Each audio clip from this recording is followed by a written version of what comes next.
अस्सलाम वालेकुम क्लास। ये हमारा सेकंड लेक्चर है मिड के बाद and overall it is our 10th lecture. The topic is market equilibrium, demand and supply. यानी कि मार्केट के अंदर इक्विलिब्रियम कैसे जनरेट होता है और वो इक्विलिब्रियम किन दो वेरिएबल्स के दरमियान होगा, डिमांड और सप्लाई के दरमियान। अब ये डिमांड क्या होती है, ये सप्लाई क्या होती है, इक्विलिब्रियम कैसे होता है, ये दोनों आपस में बराबर कैसे होती हैं, और जब ये दोनों आपस में बराबर आ जाते हैं वेरिएबल तो इससे इफ़ेक्ट क्या होता है, ये सारी चीज़ें हमने अपने इस टॉपिक के अंदर कवर करनी है। सबसे पहले हम डिस्कस करते हैं कि मार्केट की डेफिनेशन क्या होती है। मार्केट में हम डेली जाते हैं, कोई चीज़ें ख़रीदते हैं, गुड्स जो हैं वो हम ख़रीदते हैं, उसके बदले में हम उसकी प्राइस पे करते हैं। मार्केट को मार्केट किन कंडीशंस पे कहा जा सकता है। मार्केट के जो इम्पोर्टेंट डिटर्मिनेंट्स हैं वो ये हैं कि वहाँ पे सेलर्स होने चाहिए, बायर्स होने चाहिए और एक पर्टिकुलर प्राइस होनी चाहिए गुड्स की। अगर ये तीन चीज़ें मौजूद हैं, सेलर मौजूद है, बायर मौजूद है और वहाँ पे मौजूद जो गुड्स हैं उनकी स्पेसिफिक प्राइस भी है, तो फिर वो मार्केट कहलाएगी। A market is any arrangement that bring buyers and sellers together. In this chapter we have a competitive market that has so many buyers and so many sellers that no individual buyer or seller can influence the price. अब markets कई तरह की होती हैं। Competitive market होती है, monopolistic markets होती हैं, मोनोपोलिस्टिक कंपटीशन की मार्केट होती हैं, ओलिगोपोलिस्ट मार्केट होती हैं। ये रिटेल चलती रहती है। हमने जो यहाँ पे डिस्कस करना है, हमने कम्पिटेटिव मार्केट का डिस्कस करना है, जिसकी प्रॉपर्टी ये है कि मार्केट के अंदर large number of buyers and large number of sellers हैं। तो मार्केट की हमने डेफिनेशन क्या देख ली, there should be at least one buyer and one seller and there should be some price of their goods. So अब हम आते हैं क्वांटिटी डिमांड पे। the amount of a good, service or resource that people are willing and able to buy during a specified period at a specified price. किसी भी चीज़ की कुछ amount, किसी भी सर्विस की कुछ अमाउंट जो कि लोग एक स्पेसिफिक प्राइस पर ख़रीदने के लिए विलिंग होते हैं, उसको डिमांड कहते हैं। ठीक है, इसको हम यूँ भी एक्सप्लेन कर सकते हैं, demand is the amount of a good that a consumer is willing to purchase and able to purchase on a specific price. अब एक एग्जांपल मैं आपको देता हूँ।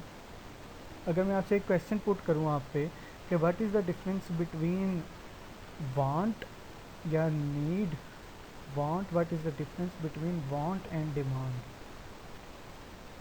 मेरी ख्वाहिश है कि मेरे पास एक बड़ी सी गाड़ी हो, लाइक वी कैन से कि मेरे पास लैंड क्रूज़र हो। क्या वो मेरी डिमांड है? वो मेरी डिमांड तब बनेगी जब दो चीज़ें मेरे पास, जो जो प्रॉपर्टीज़ होंगी मेरे पास, वो कौन सी हैं। एक, नंबर वन, मेरी विलिंगनेस हो उसको ख़रीदने के लिए विलिंगनेस मेरी है। अगर मैं उसको ख़रीदने के काबिल भी हूँ, एबलनेस भी मेरी है, तो वो मेरी डिमांड है। अदरवाइज़ वो मेरी डिमांड नहीं है, वो सिर्फ़ और सिर्फ मेरी वांट है। तो दो चीज़ें जब तक नहीं मिलेंगी तब तक आपकी वो चीज़ डिमांड नहीं बनेगी। तो किसी भी क्वांटिटी, किसी भी कमोडिटी की एक स्पेसिफिक क्वांटिटी जो कि कंज्यूमर विलिंग भी होता है उसको परचेज़ करने के लिए और एबल भी होता है उसको परचेज़ करने के लिए ऑन अ स्पेसिफिक प्राइस, तो वो डिमांड कहलाती है।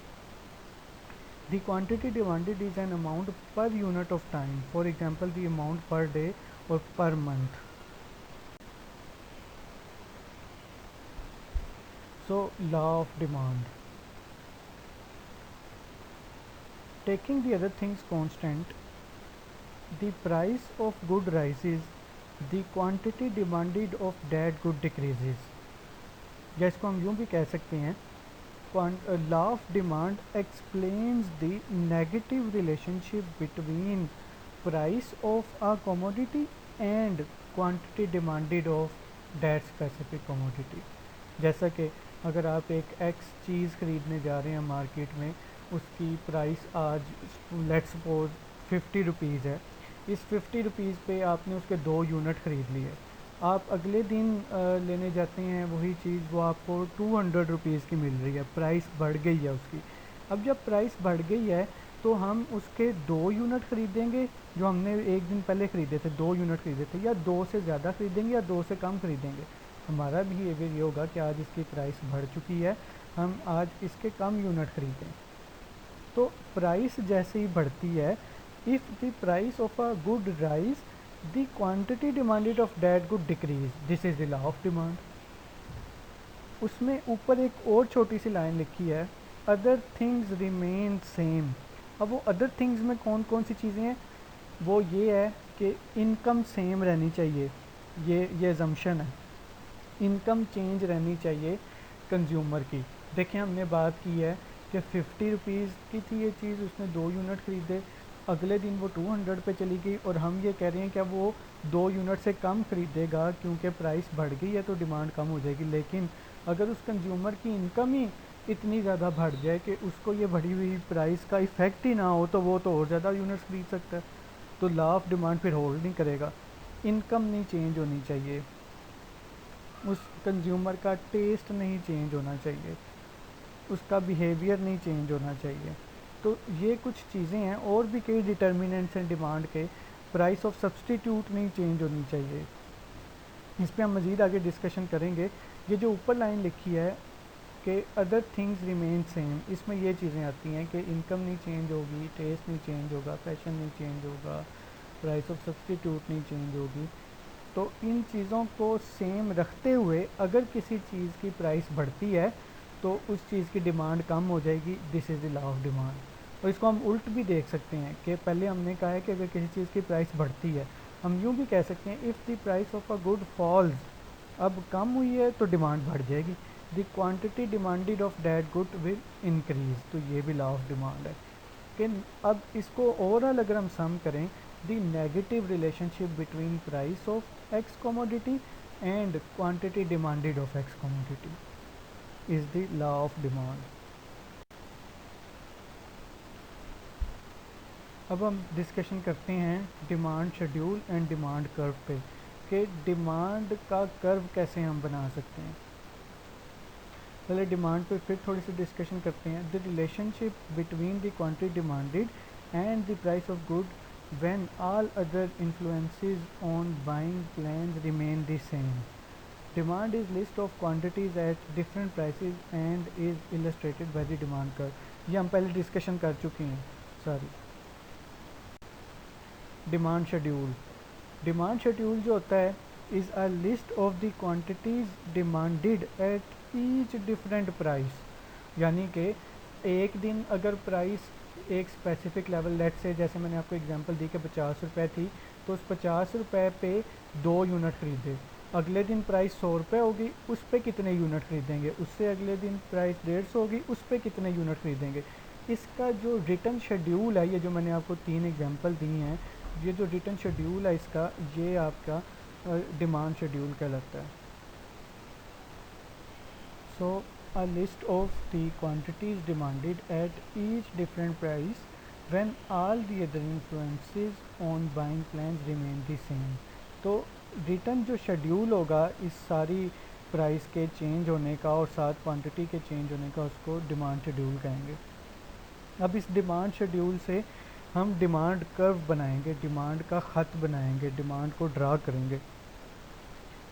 A graph of the relationship between the quantity demanded of a good and it's price when all other influences on buying plan remain the same.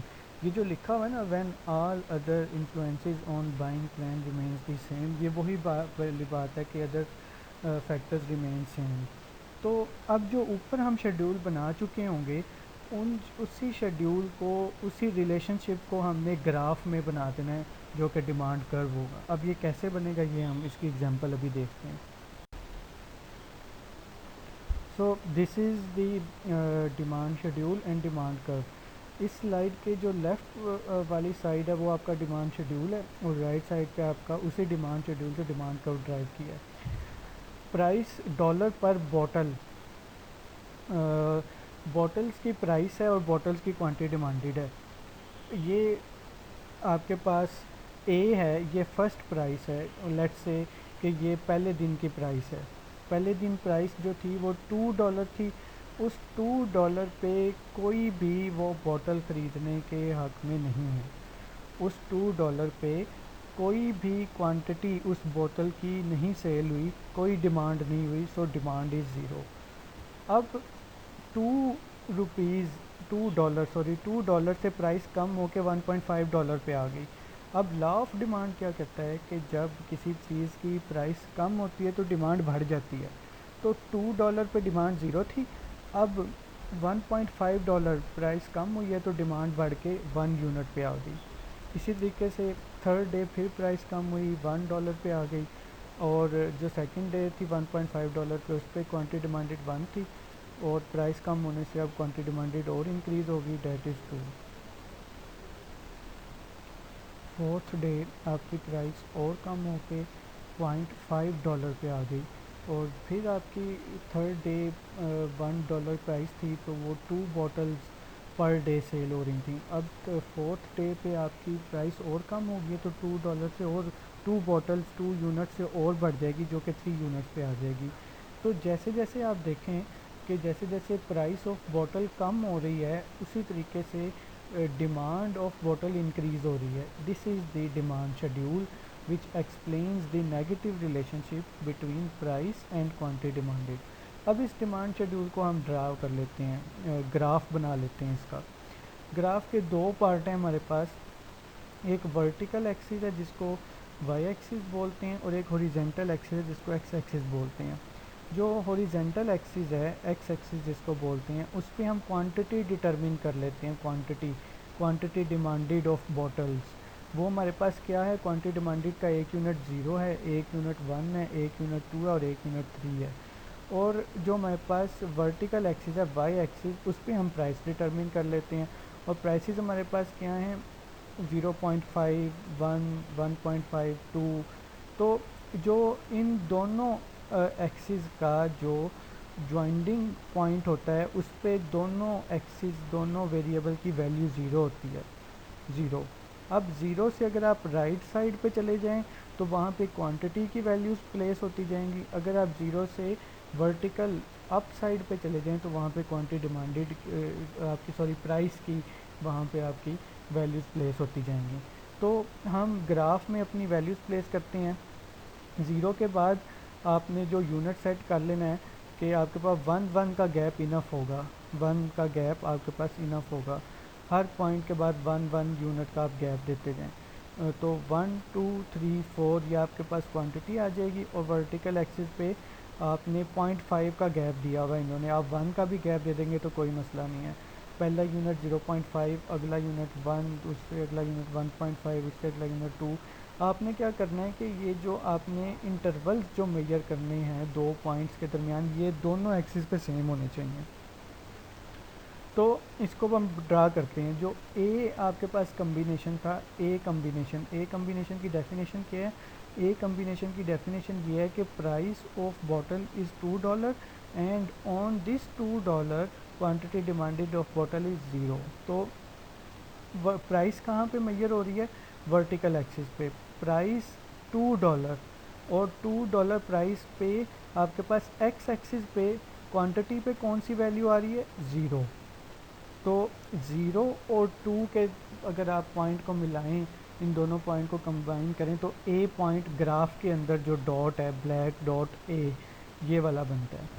अब आप B next वाले पे आ गए। अब आपकी प्राइस कम होके 1.5 पे आ गई, प्राइस कम होके 1.5 पे आ गई।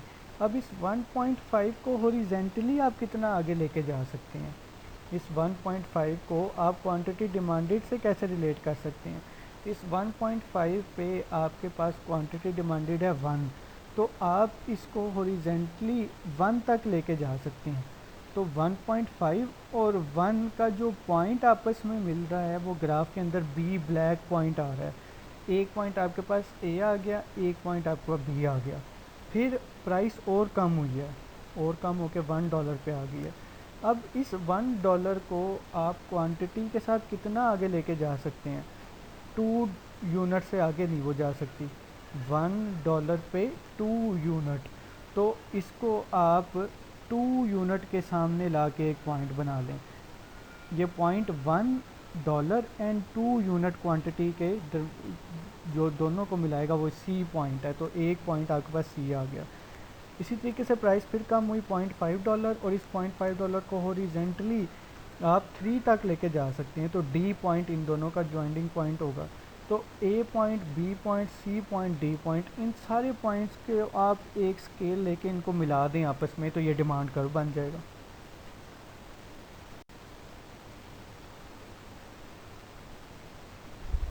अब एक आगे फिर छोटा सा कंसेप्ट आता है, market demand and individual demand. Individual demand अभी हमने देख ली है कि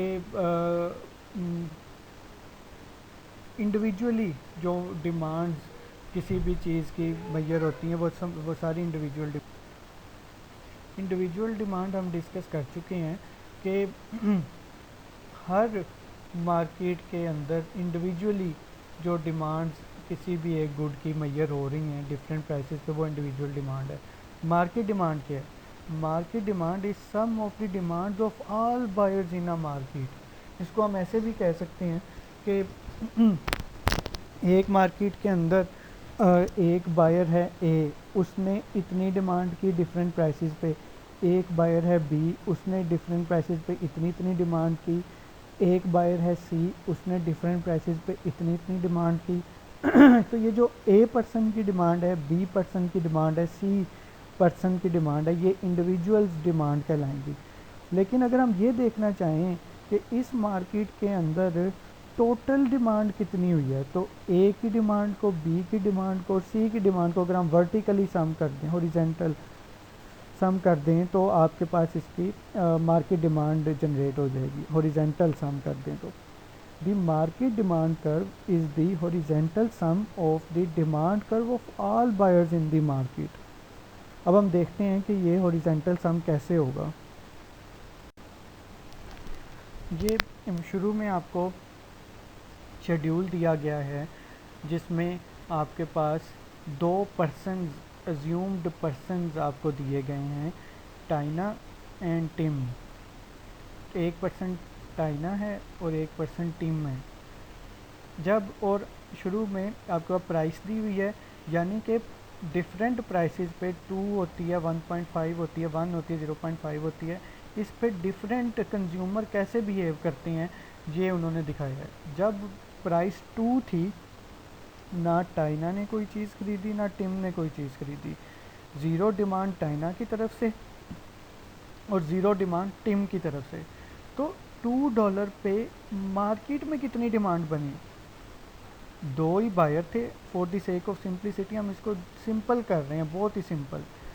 दो सिर्फ मार्केट के अंदर बायर हैं, ठीक है। जब प्राइस 2 थी, $2 थी, तो दोनों ने 0 खरीदी। तो मार्केट में, पूरी मार्केट में कितनी डिमांड हुई?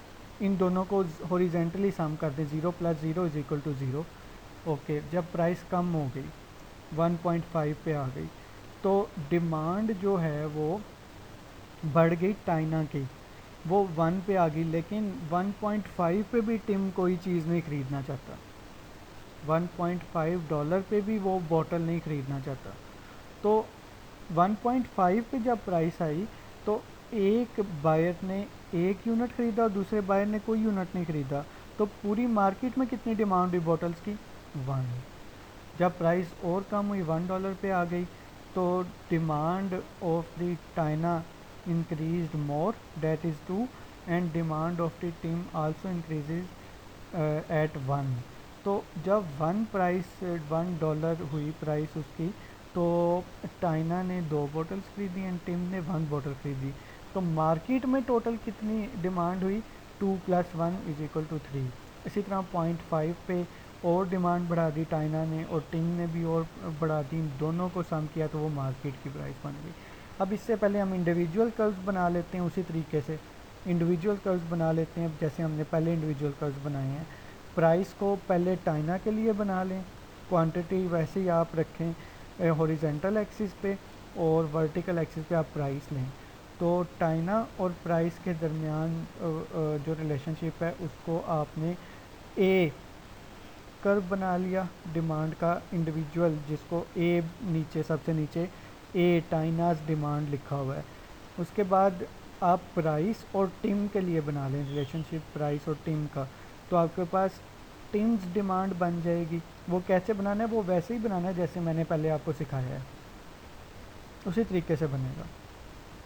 ओके, उसके बाद फिर आप इन दोनों को जो सम किया है मार्केट में, $2 पे 0, $1.5 पे 1, $1 पे 3, $0.5 पे 5, इसका जब आप रिलेशनशिप बनाएंगे तो वो मार्केट डिमांड होगा, जो कि हॉरिजेंटल सम होगा बोथ इंडिविजुअल डिमांड्स का।